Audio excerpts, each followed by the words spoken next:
Chinese tech giant Huawei has stepped up its legal fight against US sanctions. The company's filed a motion in court to have bans on its business deemed unconstitutional. US federal agencies and contractors are prohibited from using Huawei equipment for national security reasons. For more on this, live now to Shenzhen and our Beijing correspondent Adrian Brown. Adrian, what does all this mean? Well, Peter, one of the weapons that Huawei is using is the international media, because it's rare, really, for Chinese companies to talk to the foreign media in the way that Huawei has been doing for the past couple of months. And on Wednesday, we were invited back again to Huawei's headquarters here in Shenzhen, essentially to hear an update on the legal moves that are now underway to try to scrap that legislation that was passed several months ago, which essentially prevents federal employees in the United States from using Huawei smartphones and Huawei equipment. But the company's also been speaking out once more about being put on that trade blacklist in the United States, which effectively locks Huawei out of the US market and basically prevents it buying key components that it needs for its smartphones and other equipment. It's said that the United States had now set a very dangerous precedent, and one executive said that, this was, Huawei today, but perhaps your company, your business tomorrow. Huawei wants to keep, its name in the headlines. It's talking about taking other remedies against the United States. It wouldn't specify what those remedies would be, but possibly this could be more legal action. We have to remember this is, China's biggest telecom company. Notionally, it is private, but the government is right behind Huawei. This is a company that President Xi Jinping is very proud of. He visited Huawei about 4 years ago. He knows the founder of the company. So in many ways, if Huawei loses, then China loses. So it may well be that at the end of the day, this is simply a company that is too big to fail. And why does it matter? Because in the current trade friction between China and the United States, Huawei is very much at the center of that collapsing confidence between the world's two largest economies. And I guess, Adrian, as well, the critics of Huawei would say, if we flip this around, the risks are too great because Huawei technology is in with the foundations, in with the brickwork of so many, for example, expanding, emerging 5G networks, particularly in the States, also in the Middle East and around Europe as well.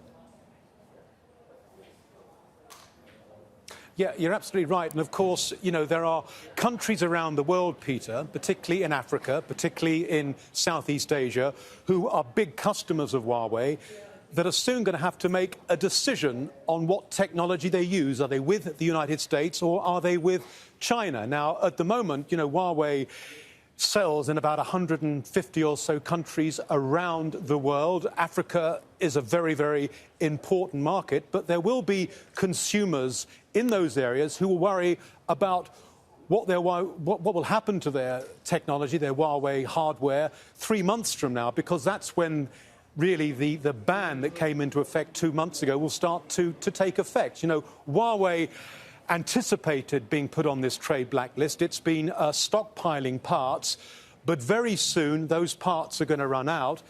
And the question is, and it's a question actually that the company couldn't answer today, is what happens if that ban becomes permanent and isn't lifted by the Trump administration?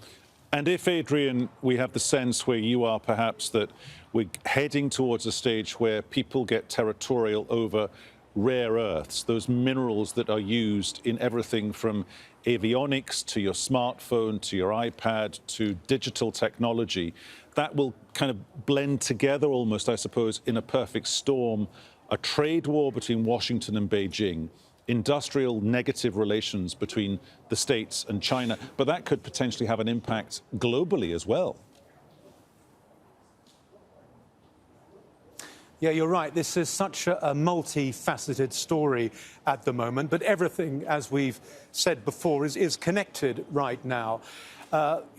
We had a story that appeared on the front page of the Global Times newspaper here. It's a popular nationalist newspaper, but it essentially is putting the words rare earths and trade war in the same sentence, and quoting a government official from the Planning Commission. And what he's not ruling out is that rare earths might be used as leverage by China in its trade friction with the United States. Now, why does this matter? Well, China controls about 70% of the world's supply of rare earths right now, and the United States is a major customer, and rare earths are used in everything from fibre optics, magnets to missiles. Now, so far, the United States has not been putting tariffs on rare earths for understandable reasons.